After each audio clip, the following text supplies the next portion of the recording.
Hey everybody, welcome back to Tales Under the Tree. I'm Becky Facer. Tales Under the Tree is a program that we do at the Bishop Museum of Science and Nature every weekend. Typically we do it at the Mosaic Backyard Universe, but right now I'm actually coming to you from my backyard.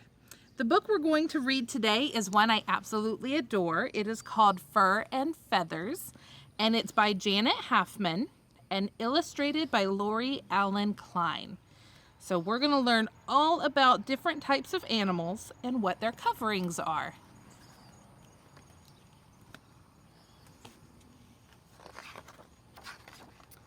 Fur and feathers.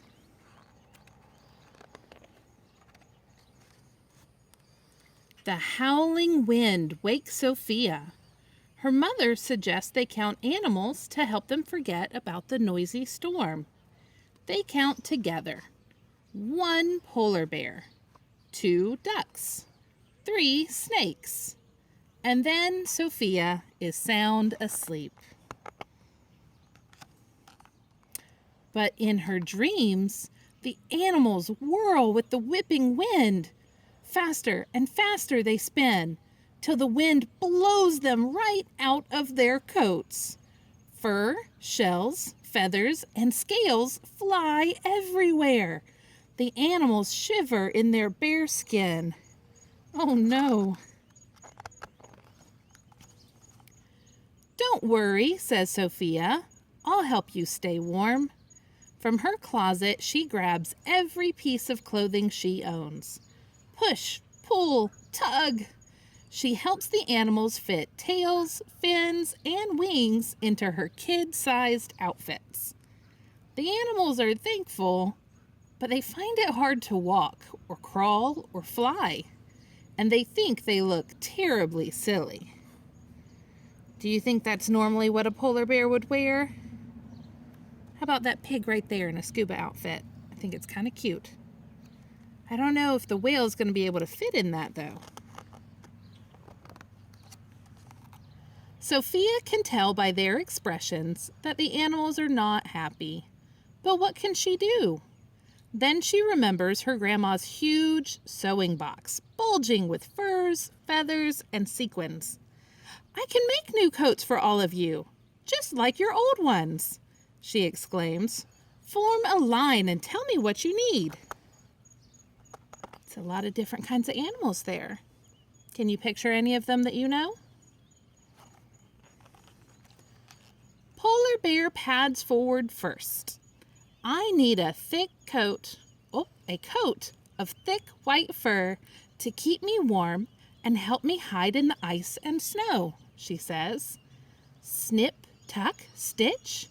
In no time, Sophia fashions a furry new coat for Polar Bear. Behind one ear, she sews a little red heart, but Polar Bear doesn't notice. So did Polar Bear's covering tell you anything about where it would live? Mentioned that it needs a thick coat to help keep it warm, so it probably lives somewhere pretty cold. Duck waddles up next. I need lots of feathers to help me fly, he quacks. Sophia pulls a big bag of feathers from Grandma's sewing box. Duck helps her find the right colors. Soon he has gray body feathers and glossy green head feathers. But the white ring he once wore around his neck is now bright blue, Sophia's favorite color. Then it's Porcupine's turn. I feel lost without my prickly quills, she grunts. How am I going to protect myself? Sophia hunts through Grandma's sewing box for something sharp, when suddenly, ouch! She pricks her finger on a pin. That's it, she says, pins and needles. A few finger pricks later, Porcupine has a new brown fur coat bristling with pins and needles. And the porcupine told you a little bit about why that's helpful. She said, how am I going to protect herself? How do you think she uses those quills to protect herself? Frog hops up. I don't wear a coat over my skin, he croaks, but the wind whisked away my covering of slime. I need it to stay moist. Do you have any slime in there? Sophia checks, but there's no slime. Everyone thinks and thinks about what to do, but Frog can't think without hopping.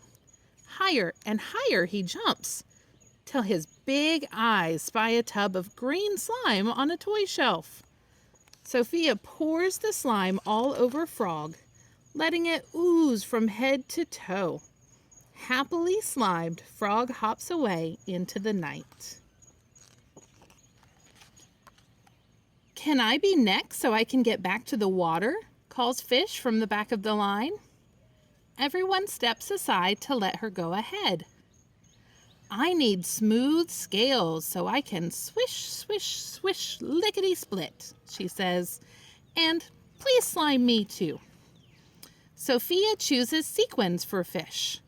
All decked out in slimy, shiny sequins, Fish is not only the fastest, but the flashiest. Why do you think the fish needed to get back to the water? Is that where it lives?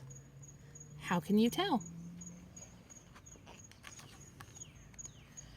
I wear scales too, hisses Snake, but I need dry ones. Let's try these pine cone scales, says Sophia. Using light and dark ones, she creates a beautiful spotted pattern of overlapping scales. As a special touch, she adds a few bright yellow bows. Snake smiles when he sees the bows and slithers away proudly. Now, Sophia hears a wee voice coming from far below. She bends down to listen. I need a shell to keep me safe and moist, whispers Snail. Sophia rummages through Grandma's button box and finds a pretty striped shell for Snail. Then another small voice pipes up. The wind blew off my colorful wing covers, says Ladybug. Now I can't warn birds that I taste awful. Sophia cuts tiny new wing covers out of red plastic. On them she draws little black dots and 2 stars. Ladybug opens her new wing covers and extends her flying wings, happy to be a star. All night long, Sophia sews new coats for an endless parade of animals and adds her own special touches.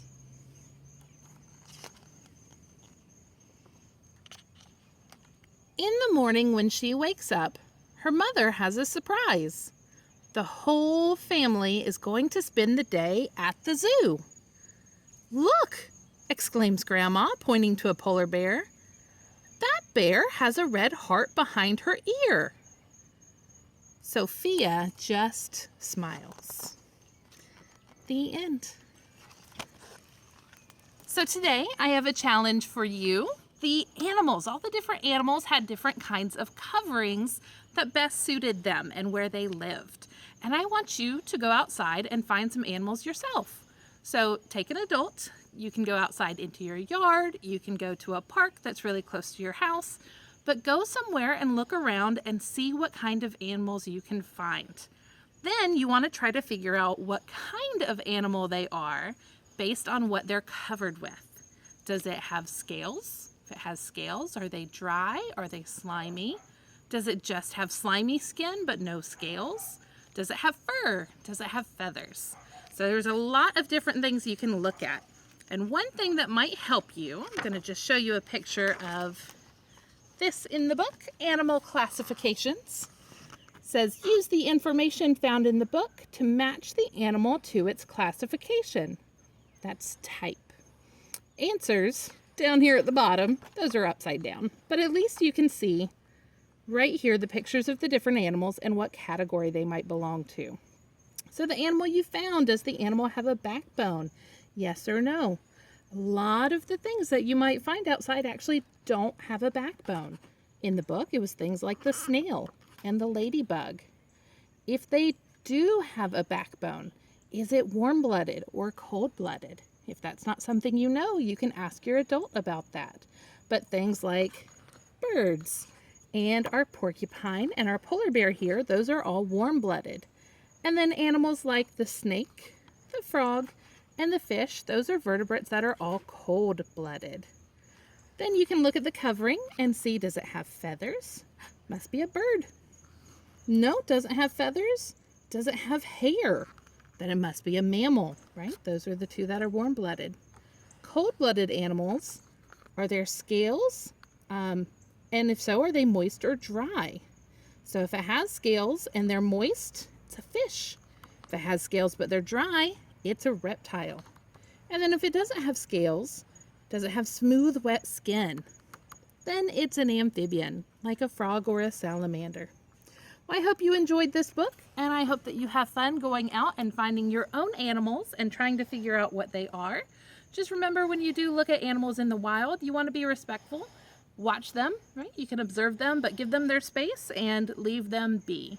Have a wonderful evening, and we hope to see you next Tales Under the Tree. Bye!